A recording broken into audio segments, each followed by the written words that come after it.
En 1839, un joven Verdi presentó en La Scala su primera ópera, Oberto, conde de San Bonifacio.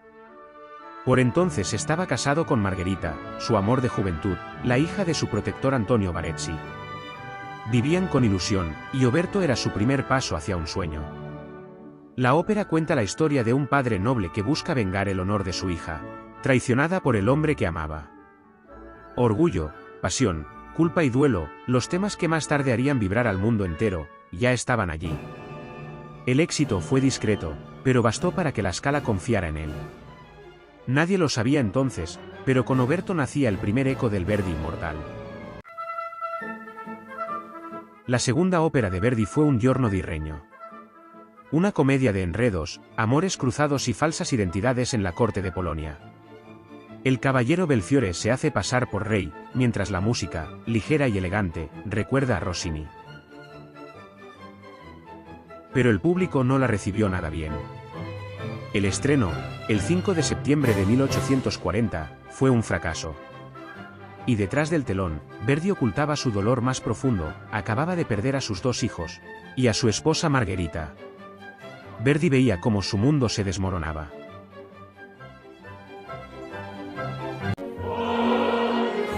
El 9 de marzo de 1842, Giuseppe Verdi estrenó Nabucco en La Scala de Milán, basada en la historia bíblica del rey Nabucodonosor, que esclaviza al pueblo de Israel.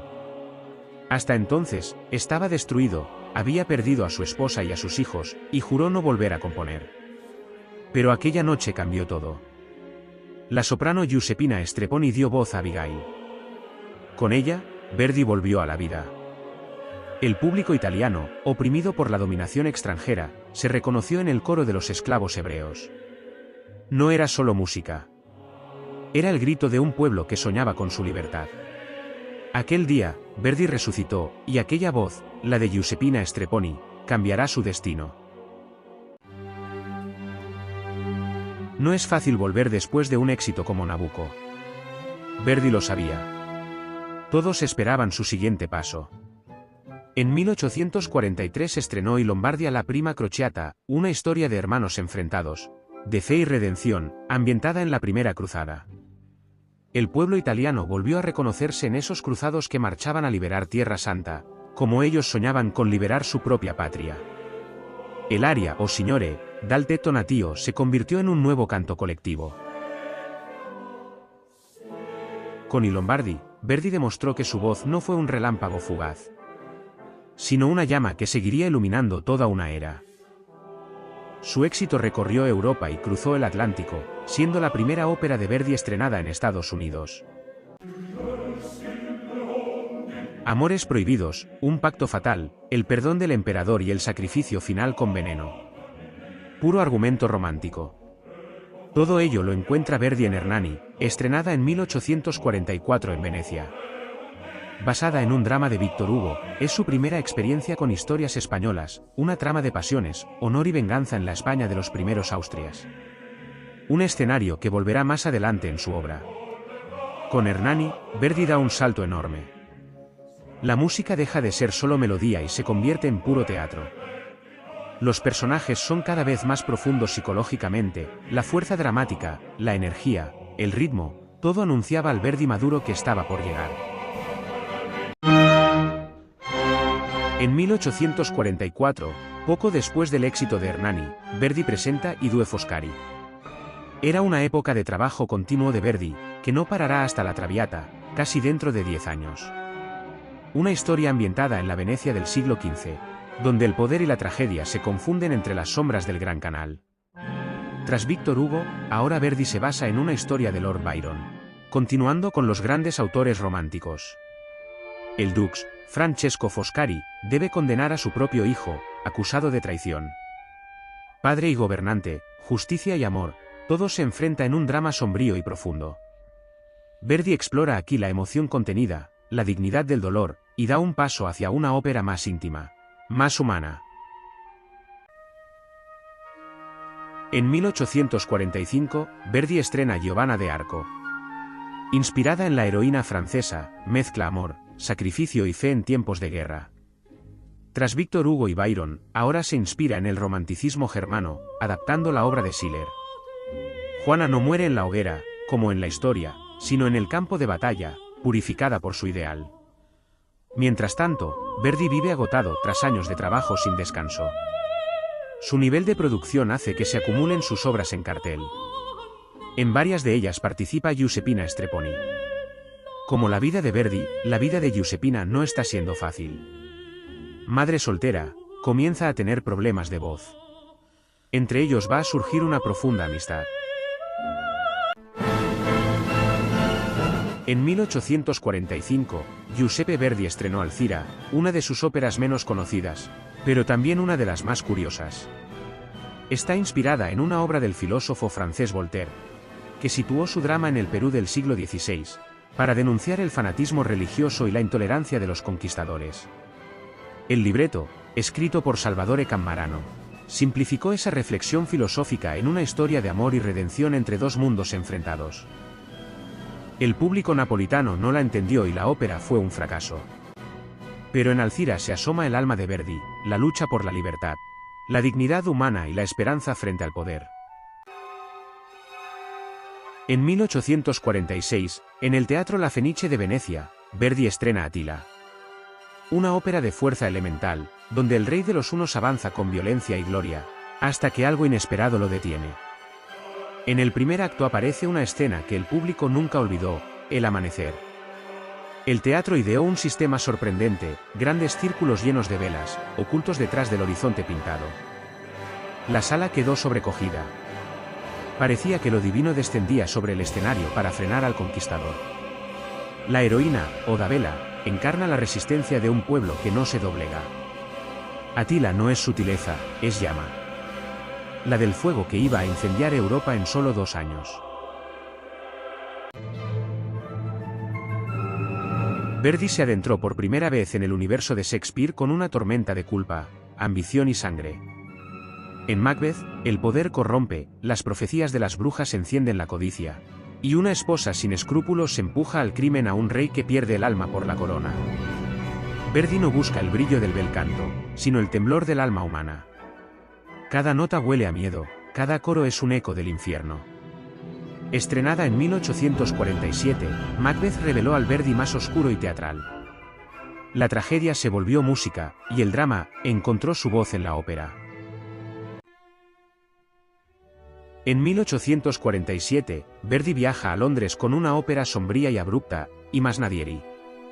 Basada en Schiller, narra la caída del noble Carlo, que termina entre forajidos, y la ambición de su hermano Francesco, decidido a destruirlo todo. La música estalla con coros impetuosos y arias afiladas, mientras Verdi busca un color más denso y turbulento. En el centro, Amalia, figura trágica atrapada entre dos destinos enemigos. Camino a Londres, Verdi pasa por París para ver a Giuseppina Strepponi. Aquella amistad dormida despierta, y se convierte en amor. Así nace I Masnadieri, drama en la escena, y un giro decisivo en la vida del compositor.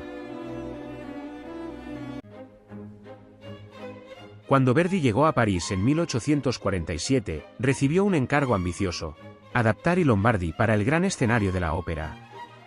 Pero aquella obra italiana, directa y casi salvaje, no encajaba en los códigos franceses. Verdi cambió la historia, creó nuevos personajes y dio forma a un libreto más claro y coherente, ajustado al gusto parisino. Compuso música nueva, añadió los ballets obligatorios, amplió coros y escenas, y reescribió pasajes enteros para dar mayor profundidad dramática. La orquesta ganó protagonismo, con una reorquestación más elegante y luminosa. El resultado no fue una traducción, sino una metamorfosis, y Lombardi se convirtió en Jerusalén, la primera obra de Verdi pensada para conquistar Europa. Hoy seguimos navegando por las óperas de Verdi, y el mar se vuelve peligroso, llegamos a Il Corsaro. Verdi toma un poema de Byron y lo convierte en una ópera rápida, casi impulsiva. Y no por inspiración desbordante, sino por pura presión del momento. Vivía entre viajes, compromisos y un París que lo fascinaba, pero también lo agotaba.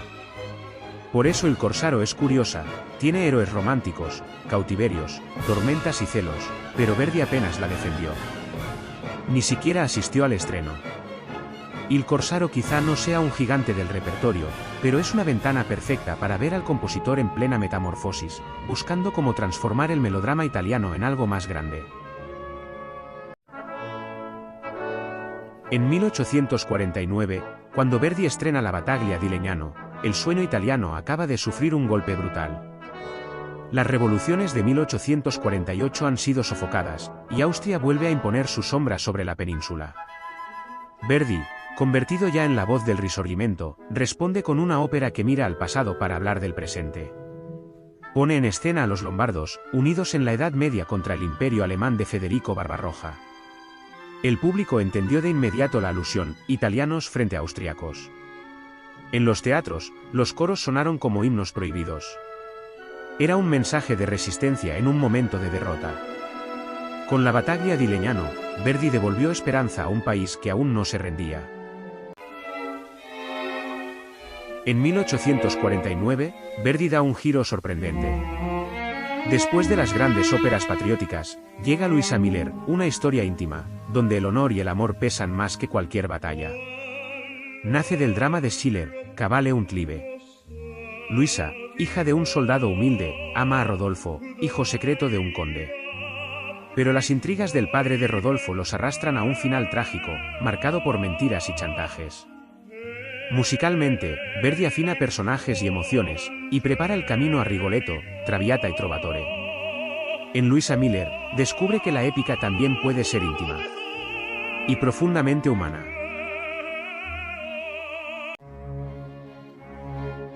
En 1850, Verdi estrena Stiffelio, una de sus óperas más incómodas. No hay reyes ni héroes históricos. El protagonista es un pastor protestante, casado, traicionado y obligado a perdonar. La defensa del honor lleva a una violencia que prefigura el futuro verismo. La historia habla de adulterio, culpa y redención, temas explosivos para la Italia del siglo XIX. La censura no lo soporta, obliga a cambiar el final, los símbolos religiosos y hasta el sentido moral.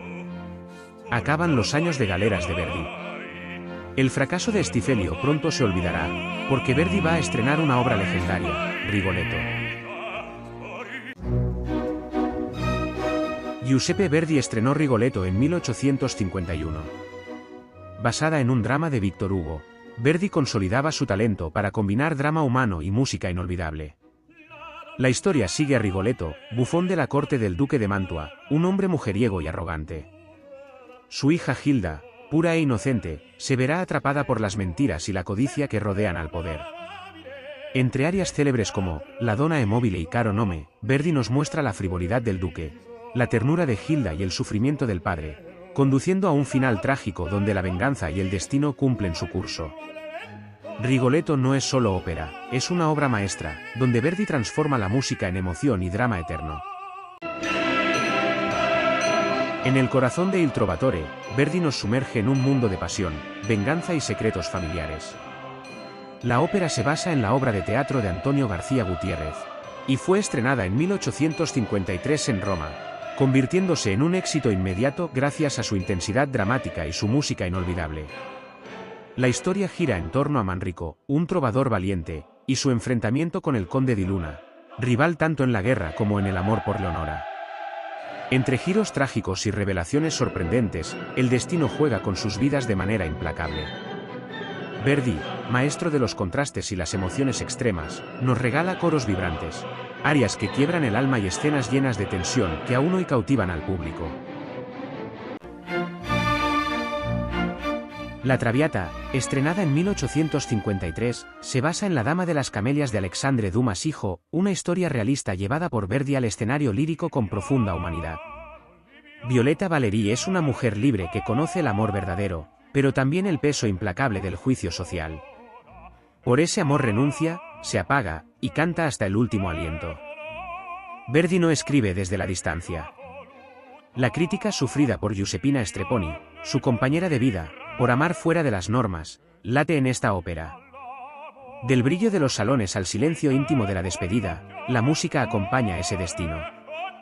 Y quizá por eso, La Traviata sigue siendo hoy la ópera más representada del mundo. En 1855, Giuseppe Verdi acepta un encargo para la Ópera de París. Así nace Les Vepres Siciliens, estrenada en el Teatro Garnier el 13 de junio de 1855. Es una ópera francesa en toda regla, 5 actos, ballet y grandes coros. Es el lenguaje de la gran ópera francesa, dominado entonces por Giacomo Meyerbeer. Verdi asume esa forma, pero sin perder su voz, que vuelve llena de conflicto político y tensión humana. Tras La Traviata, estrenada en 1853, Verdi pasó 2 años sin escribir una nueva ópera. Les Vepres Siciliens marca su regreso y el inicio de su plena madurez. En 1857, Giuseppe Verdi estrena Simón Boccanegra, ambientada en la Génova del siglo XIV. La ópera está basada en un drama del español Antonio García Gutiérrez, autor también de El Trovador. Aquí no vemos un héroe romántico, sino a un antiguo corsario que es elegido dux, jefe del Estado. Entre conspiraciones políticas y luchas entre patricios y plebeyos, el verdadero núcleo es íntimo: el reencuentro con su hija perdida. La obra no fue comprendida al principio, y Verdi la revisó en 1881, junto a Arrigo Boito. Hoy se considera una de sus partituras más profundas y maduras. En 1850, Giuseppe Verdi estrenó Stiffelio. Un pastor protestante descubre la infidelidad de su esposa y la perdona desde el púlpito. Religión y adulterio en escena. La censura lo prohibió. 7 años después, Verdi transforma la obra y nace Aroldo. El pastor se convierte en un caballero cruzado. La acción deja la iglesia contemporánea y se sitúa en la Edad Media. Desaparecen las referencias religiosas directas. Y el perdón final ya no ocurre en un templo, sino junto a un lago. Sin embargo, lo esencial permanece: Verdi no habla de religión, sino del dolor de la traición y de la difícil grandeza de perdonar. Un rey, un amor prohibido, y una muerte anunciada. Así es Un ballo in maschera, de Giuseppe Verdi, estrenada en 1859. La historia se inspiraba en un hecho real, el asesinato del rey Gustavo III de Suecia. Pero la censura lo impide, no se puede mostrar un regicidio en escena. Verdi se ve obligado a cambiarlo todo: el rey se convierte en gobernador, y la acción se traslada a América. Pero nada cambia en lo esencial. Ricardo ama a Amelia, la esposa de su mejor amigo. Y mientras el amor crece, también lo hace la conspiración. Una profecía lo anuncia: morirá en un baile de máscaras. Y en Verdi, cuando el destino habla, siempre se cumple. Un disparo accidental cambia para siempre la vida de los protagonistas de La Forza del Destino, de Giuseppe Verdi. Estrenada en San Petersburgo en 1862, está basada en Don Álvaro o La Fuerza del Sino, del duque de Rivas. Leonora y Don Álvaro intentan huir juntos, pero un disparo mata por accidente al padre de ella y desencadena una cadena imparable de culpa y venganza. Separados durante años, sus destinos vuelven a cruzarse cuando Álvaro hiere a Don Carlo, que antes de morir apuñala a su propia hermana. Leonora muere perdonando, y Álvaro, incapaz de escapar a lo ocurrido, comprende que en Verdi el verdadero castigo no es la muerte, sino vivir con el peso del destino. El heredero del mayor imperio del mundo, se enamoró de la mujer equivocada. Don Carlo, de Giuseppe Verdi, se estrenó en París en 1867. Está basada en la obra romántica de Schiller. El príncipe Carlos estaba prometido con Isabel de Valois. Pero la política decidió otra cosa: ella se casó con su padre, Felipe II. Desde ese momento, todo es imposible. Amor prohibido. Un rey consumido por la soledad.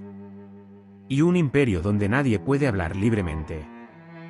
Verdi convierte este drama histórico en una pregunta que sigue viva. ¿Qué vale más, el poder o la libertad? En 1867, tras estrenar Don Carlo, Giuseppe Verdi lleva más de 30 años componiendo. Está cansado. Se retira. Pero Egipto le hace un encargo. Un nuevo teatro en El Cairo necesita una gran obra. Y en 1871, se estrena allí Aida. Verdi logra algo único. Une el espectáculo monumental con la emoción más íntima. Ejércitos, templos y marchas triunfales. Y al mismo tiempo, personajes atrapados en decisiones imposibles. Aída, princesa convertida en esclava. Radamés, dividido entre amor y el deber. Aquí, la ópera deja de ser solo espectáculo. Se convierte en verdad humana. Su impacto es inmediato. Un joven Puccini camina más de 20 kilómetros hasta Pisa para verla. Allí decide que será compositor de ópera. Eso es Aída. Una obra que no solo consagra a Verdi. Define el camino de la ópera moderna. Tras el éxito monumental de Aída, Giuseppe Verdi parecía haberse despedido de la ópera, convertido ya en un maestro consagrado. Sin embargo, más de 15 años después, regresa con una obra que mira directamente a William Shakespeare, un autor que siempre admiró, y al que ya había llevado a escena en su juventud con Macbeth. Esta vez, el proyecto nace junto al libretista Arrigo Boito, con quien construye una versión operística de Otelo que elimina lo superfluo y concentra toda la fuerza dramática. Así surge Otelo, estrenada en 1887, una obra sin obertura que comienza directamente en plena tormenta, marcando desde el inicio una tensión que no se detiene. Otelo aparece como un héroe admirado que se desmorona poco a poco, manipulado por Iago, mientras Desdémona encarna la inocencia atrapada en un conflicto inevitable. Verdi transforma la música en un flujo continuo que refleja la psicología de los personajes, llevando la tragedia a una intensidad musical completamente nueva. Después del triunfo de Otelo, muchos pensaban que Giuseppe Verdi ya había dicho todo lo que tenía que decir.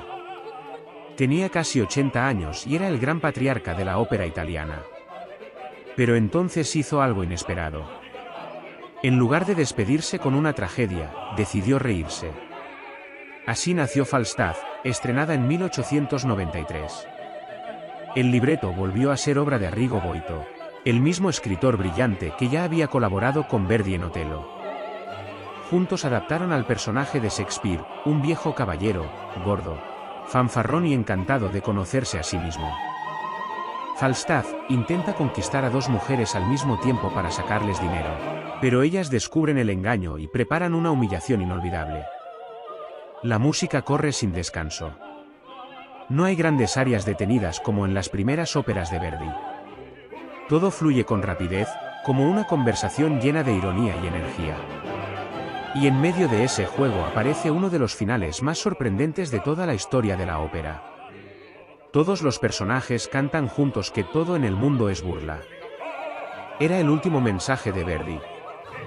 Después de toda una vida escribiendo asesinatos, traiciones y muertes, el maestro terminó su carrera con una carcajada. Llegamos aquí al final de las óperas de Verdi. Gracias por compartir este camino.